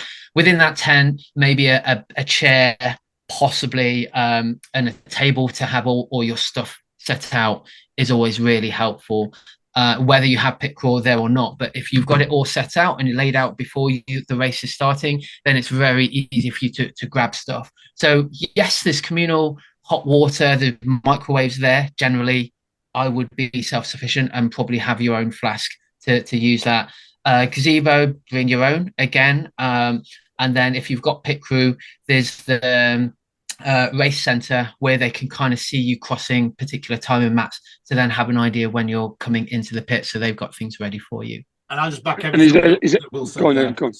I'm taking a 3x3 gazebo. I'll be taking a table to put my stuff on, and I have said this to several people. If you want to use it, it's there to stash stuff. Please bear in mind, though, I haven't got enough room for 50, 60 people. So if you have got your own gazebo, bring it. You're welcome to put it next to mine, but mine's going to go in a certain spot. You'll see the UKOCR flags on it. People are welcome to come and stash bags in it. If they're not taking a gazebo and they just want to stash bags, absolutely fine. I did that last year. I think we've got about 6 or 7 people stashing bags in it. Please just leave my stuff to one side and that. Which reminds me, Will, I've got your shorts to fetch down for you because you left them in my gazebo last year. Just remember that. But yeah, it is good to have one, and I'll be having a chair in mine just so I can literally, I guess, more for when I finish, not for while I'm running. Yeah. I would, the other thing whilst you're in the pit, and whilst we're talking about pits, bring a dry robe or something and just put it on you as soon as you come into the pit, because you cool down really, really quickly. And I suffered from that. I always forget to put it on. And again, the weather seems to be warm, but you might just keep it on you for the 2 or 3 minutes, or even if you're in 5-10 minutes, just keep it on you to try and keep your core as warm as possible. Well, any more questions on that, Leo? No, I guess. And after the event, it obviously finishes at 8 a.m. Is there like a finishing, like a ceremony? And then, because we're obviously not going to drive straight home, I guess, can you sort of stick around for a bit? Can you like tip on the grass if it's nice, or put a little tent up or something? What's the sort of after party rules, as it were? Party. You're being very weird party. Yeah. But yes, there is a podium for the kind of first of the proper podiums, age group podiums, team podiums are always there. And then, of course, there's going to be the crazy people that are doing Holy Grail, Unholy Grail, who will probably go out back on course again as well. So there is stuff going on, and they don't chuck you out. So I think you can keep around. You can keep your tent up till kind of lunchtime if you need a little bit of kip or whatever. But 2 p.m. Sorry, 3 p.m. 2 p.m. So there's plenty of time. And of course, the rest of the village is then open. So all the vendors will be back on. So if you want to get your burger or you want to get your Project D donuts, go get some more lager from Brewdog. There's stuff open again, whether it's ice cream or coffee or whatever. More rain. While you've mentioned that, Will, about the vendors being open as well, Tough Mudder is completely cash-free. So there is no cash on site whatsoever. So make sure you've got your card, your phone, your contactless payments, because there is no cash accepted on Tough Mudder sites this year. So yeah, I found that interesting personally, but I'm a cash person normally. So that means we can't get the winners. I can't have the winners check in cash then. Is that right? I love the confidence. And they got prize money this year. I hope so, Will. Well, I hope so. This is my income. This this month. Oh, mate, you just get a bit of tin, I'm afraid. Yeah. Oh no, what's tin worth these days at the Scrappy? I don't know. 50 pence a pound, I think. I'm from Yorkshire. I know all this stuff. So I've got a contingent of competitive people there. Do you reckon, or is it like sort of this event? I can imagine it's more of a. Only like what I've established, only the crazies want to take part. But is there going to be some guys going for something? Is there? I don't know any of the names of runners and riders for this sort of thing. Yes. In a nutshell. Short answer, yes. There will be some crazy people putting up some big mileage. Yes. Yeah. What does Sean normally put up? He normally puts over 100k, doesn't he? Yeah. I don't know whether Sean's going this year. Sean and Jess. Not. I saw that he was selling his ticket. Yeah. That's a shame because whenever he comes past, he never looks tired. No. And it's exhausting to watch. He's that just good. Same with Jess. Just like a gazelle. Absolutely, yeah. I think last year Stephen Phil made podium in third, and if memory serves me right, he had 85k. So that's what's that in miles? Just over 50. Just over 50. It was at 8 hours last year or 12 again. 12.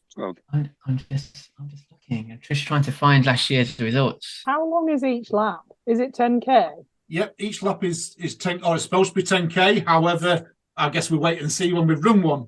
The Midlands is normally pretty close, wasn't it? ETM 2021 was pretty close to bang on. Well, I think it'll be as close to 10k. Yeah, you'll be fine. not like Scotland. It won't be London West. London West. A 15k was 18, or was it 19? I can't remember what it was. It was long. So, Alan, you're a technical shoe guy as well, aren't you? I think you love your gear, right? I certainly do.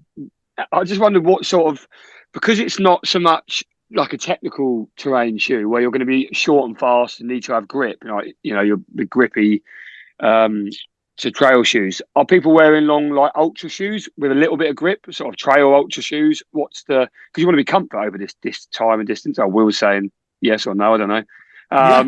Yeah. So last year I went out. I'm taking 2 pair of shoes with me. So I'll be straight to myself. I'm taking 2 pair of shoes with me.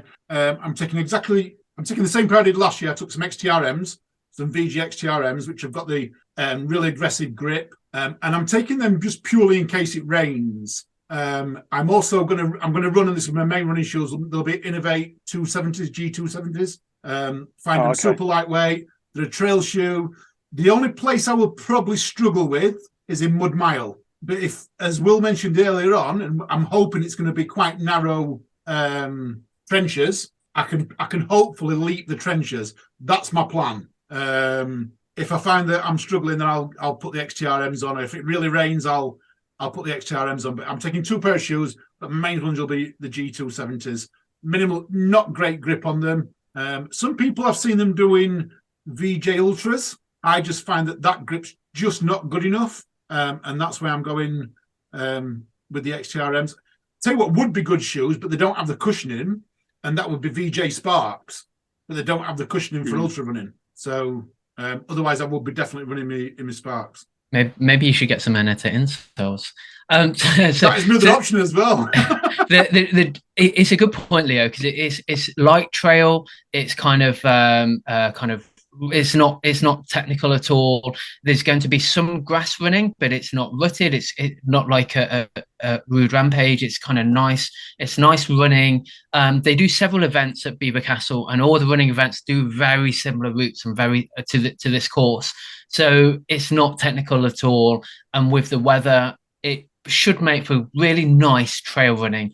But of course, you've got the obstacles, but it's good underfoot. And there's a bit of asphalt as well, isn't there? Well, the first section will be a bit of asphalt, and then a bit of gravel as well in a few places. Yeah. So you don't need nothing too extreme. No.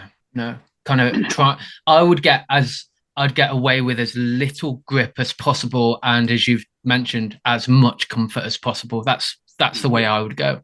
I would potentially even be tempted. When did we say Mud Mile closes, Will? I can't remember what it said now. I would be tempted maybe even take some road shoes when Mud Mile closes. So I would just be running in purely road 3 a.m. Mud Mile, they say. 3 a.m. Yeah. So even some heavy, some like really good cushioned road shoes. I've got Nike Pegasus, which I think are absolutely amazing for cushioning and running on roads and ultra running.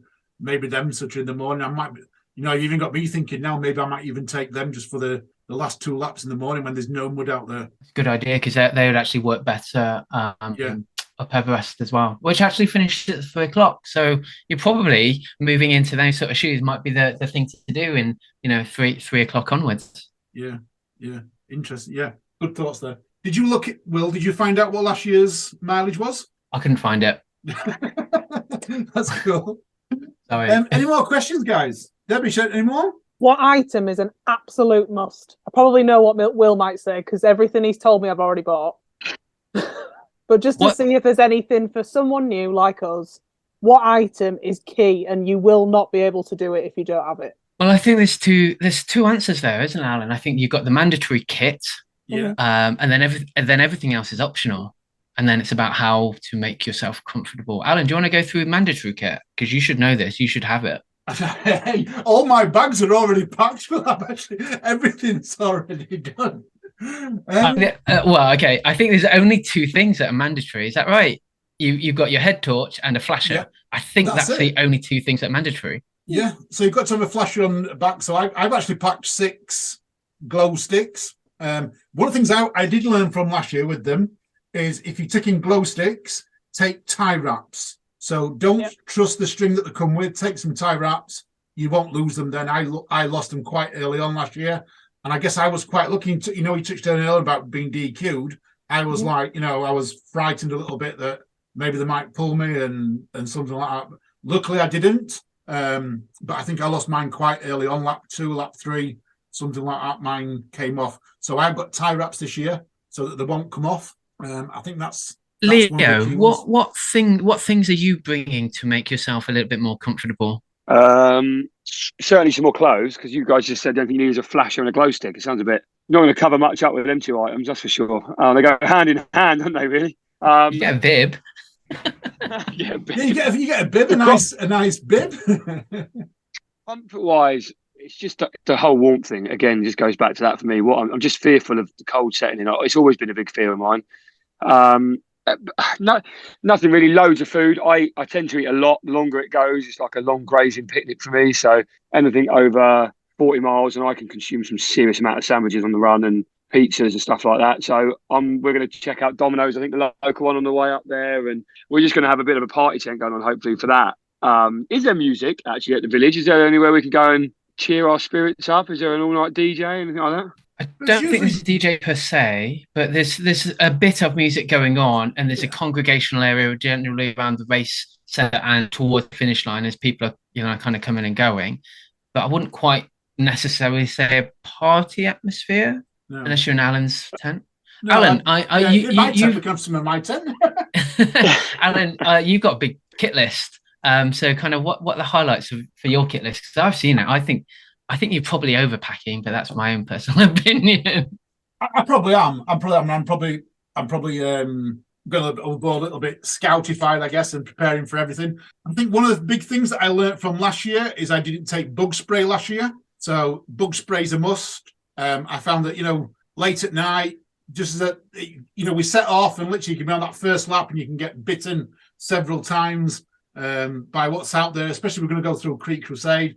Bug spray's a must. I'm taking some sun cream because I'm confident that we're going to get up in the morning. The sun's going to be beating down. I want some sun cream in that morning as we're going out. But one of the biggest things for me from running ultras, I find, is that people don't eat enough solid foods. So my biggest advice to anyone who's going to go out and do this and they're looking to run for good 8 hours or more, get some solid food down you. Take some solid food. I remember when I did my last 60, I was at mile 40 and I went downhill like crazy. My whole energy just completely went. I was running with my mate, Jamie Hughes. He pulled out a bagel and all it had on this bagel was some jam and some salami. So we put salami and jam on a bagel. I got it down me. Within 10 minutes, I was back up and running as though nothing had happened. So yeah, solid food. Get some solid food down you. Your whole body will say thank you to you. That's for me. That's the key for me is my nutrition. I absolutely agree. I always bring food back because I've taken so much. And as Leo said, it's like a buffet. So you have to bring stuff that you may fancy and you may not fancy, whether it's sweet stuff, savory stuff, just fluid. Maybe you just want to take your energy and fluid. I bring Coca-Cola to drink in the pit because there's lots of different things. Have gels or something to take out with you because it's 10K. I would probably take 2 gels and eat 2 gels whilst I'm out on course, and then try and eat 200 or 300 calories whilst I'm in the pit. The other thing, which Alan, you've not mentioned, and I thought you would, is a change of clothes. For me, because I'm taking 3 changes. Well, you've taken 3 changes, but you know what? Wearing a dry pair of socks and a dry pair of shoes at like 4 or 5 o'clock in the morning is awesome. They're going to get wet at pitfall, first obstacle, but just putting them on is bliss. Honestly, so it's worth just having them. Yeah. If you got the time, it's the nicest thing that you can probably do to yourself, especially when you're so tired. But Alan, you've got 3 changes of clothes, like more than Rihanna at the Grammys or whatever. Yeah, probably. I think just for me when I'm down, when I'm feeling down, just putting a change of clothes on just brightens me up. It does. Just makes me feel like I want to run again, and I'm taking three pairs of socks, 3 tops, 3 shorts. I banged a waterproof jacket in there purely in case the wind does pick up, just as there. Another thing that you gave me was lanyards, Will. The lanyard for your head torch to your bib. That was a lifesaver last year because I could have lost my head torch several times.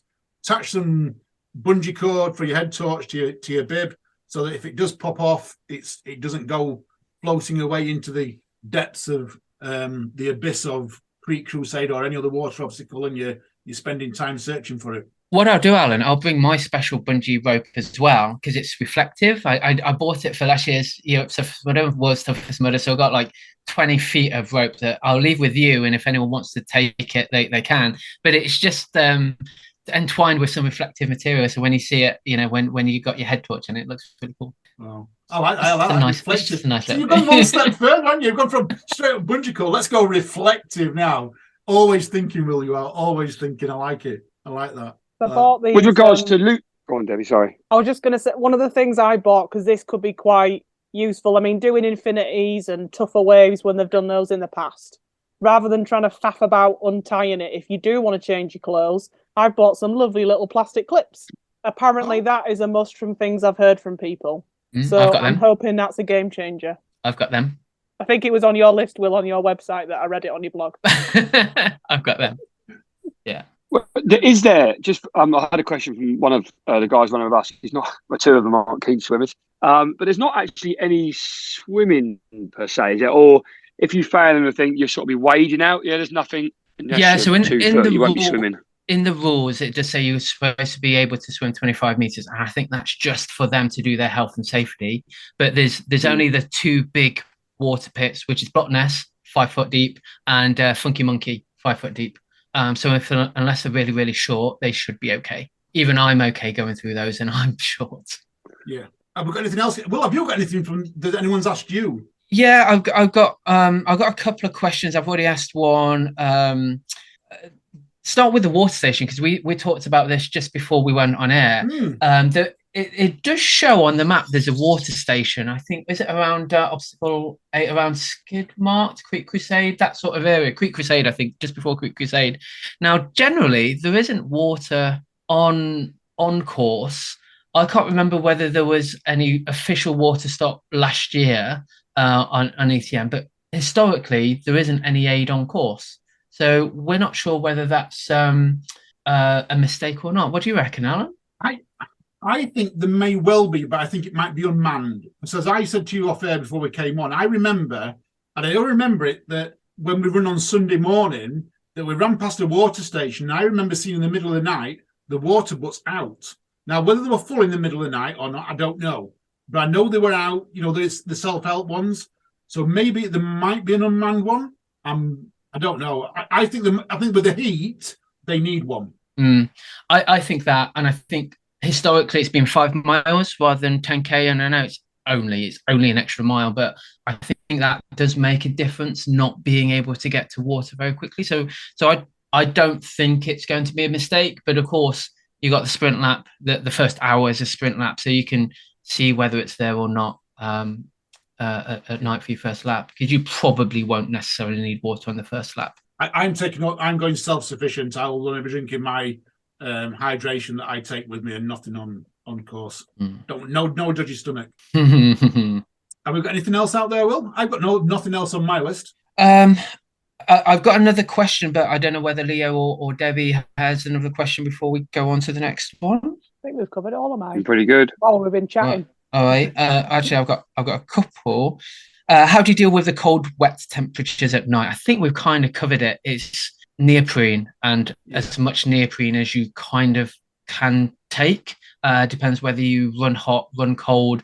I always wear a shorty. People know that I wear a shorty. People know I get cold. So I'm now, I've kind of dialed into what I need, but it really is making sure that you've got enough neoprene to get, and actually being able to keep moving, it also helps. There's some long running sections, so you've got to take the opportunity to try and move as quickly as you can, whether that is a brisk walk, brisk hike, or run if you can by that time, to try and get your core temperature back up. I've got a bit of a joke one, but it might not be a joke, about going for a shit in the woods. And people know that I've shit in the woods for obstacle races a few times, especially it was Toughest Mudder and what was it, Reaper? You guys were waiting for me.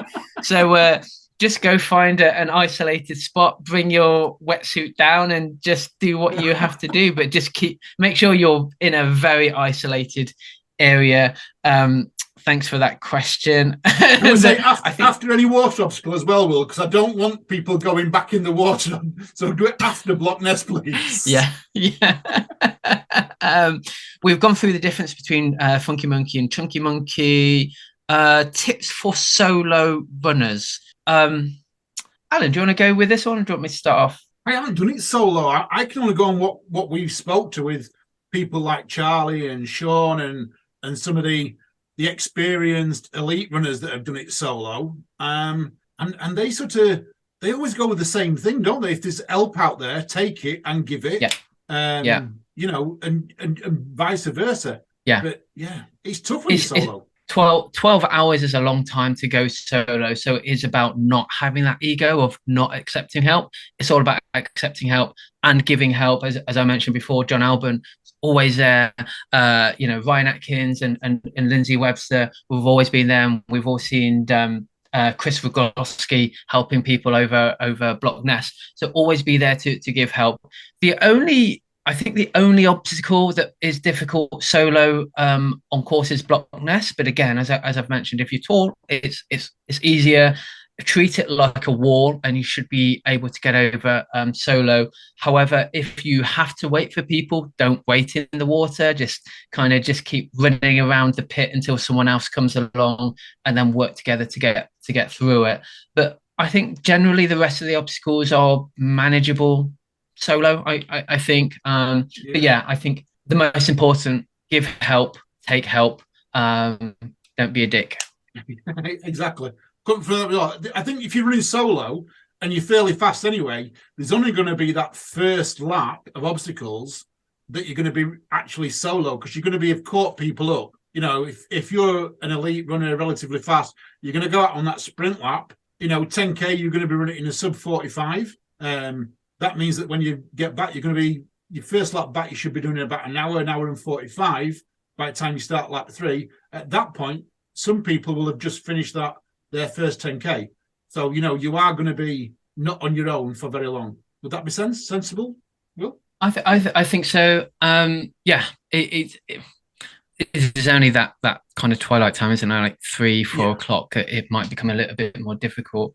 Unholy Grail, if we just cover that, if you want to be a madman, and we'll know there's plenty of mad legionnaires out there, so they'll be doing 20K on the Saturday day, a 15K course and a 5K course.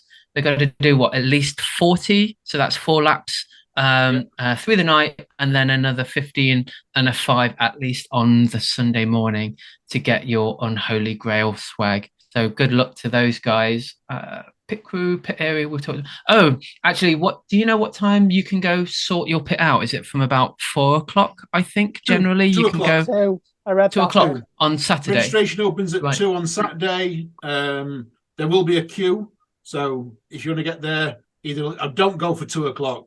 Either try and get there for 1:30, so you want it first people in queue, or wait until 2:30, 3 o'clock. There is no better pit position. A lot of people go for the best pit position. There's a lot of space there. There is no this position is better than that position or whatever. There's enough for everyone to go around. You're not going to have to get there to try and get a better pit position. So don't worry about that. Yeah, absolutely. Don't go between 2 and 3. Try not to get there between 2 and 3 is my biggest tip for you. It does say in here as well in the info pack, bring a small wheeled cart. You are bringing a lot of stuff, whether it's your tent, your table, chairs. Having a cart is a lot easier than trying to carry it, or because the worst thing if you're trying to do however many laps you're trying to do over 12 hours, the worst thing is to try and then carry all your stuff to get to the pit and actually then pack it all down and take it back to the car. So have some form of wheeled cart, trolley, whatever it is. Definitely helps. If it helps, I bought one from Home Bargains yesterday. 50 quid. Awesome. That's great. 4 wheels? 4 wheels. It's quite big. It's a blue thing. Easy to put together. All you had to do was put the wheels on and then strap the blue material to it. So it's big. It's going to fit my tent and all the other bits and pieces I'm bringing. So I think 50 quid isn't bad. That's a bargain. Alan's off to Home Bargains tomorrow.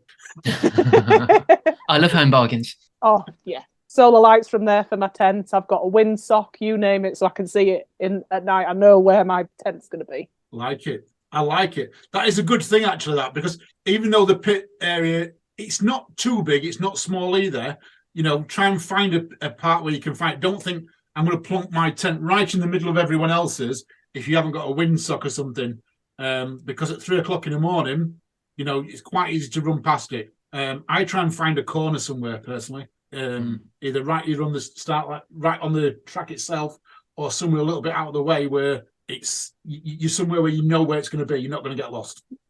Well, I think that's about it. I don't think we've got any more questions. I think you're right. And that's one of the longest podcasts we've done.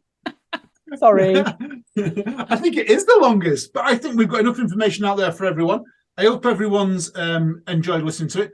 Thank you to Leo and Debbie for joining us. Thank you. Thank you. Could have saved our run next weekend, couldn't you, you two? Do our we hope best. to see you there. Will, I will catch you volunteering. Yes. You're not running on Saturday, are you, with me? So you're just doing ETM. You are being actual concentrating and not being a lunatic. Yeah. I want the 8K. I want to at the 8K mark. We didn't ask about targets for Leo and Debbie. Have you guys got any particular targets you're aiming for? Debbie, start with you. I just want to finish. And anything after that is a bonus. So hopefully I can do the minimum. Because I presume that if I did just do 2 laps and then I think, you know what, this isn't for me, I just go and have a kip and I guess I wait till the morning and then go get my swag. You can. What I would suggest is do those 2 laps, have a bit of a kip, and then probably around 6 to 7 o'clock you want to go out again, honestly. Especially, I know we're making this a bit longer. The best time at your Stuffers Mudder is daybreak. At that 4:30, that is the best time to be on course because the sun comes out and honestly, it just makes you smile and you're nearly done. That is the most awesome time to be out on course. But no, I would suggest if you then go back into the pit, think about going back out again in the morning because it'll be warm, sun's out. I bet you want to go again. I'd like to think so with my training with Infinity because I've been able to do minimum this year 30k. So I'd like to think I could do 3, but there you go. Yeah. It's a different environment, so I just need to be sensible and listen to my body. I get that. Leo? No expectations, especially after tonight's podcast. I was kind of, I don't know, if I could beat the boys I've taken up there with me, that'd be a good result, I guess. Because then I've got bragging rights in the car on the way home. I don't know. It's a tough one, isn't it? You just one of them. The longer it goes, the harder it goes, the more unpredictable. What you could run and have a blinding night and just enjoy the whole thing, and you could do 4 laps and absolutely hit a wall. So you know what? I don't want to put a number on it. I just I'll be backtracking otherwise.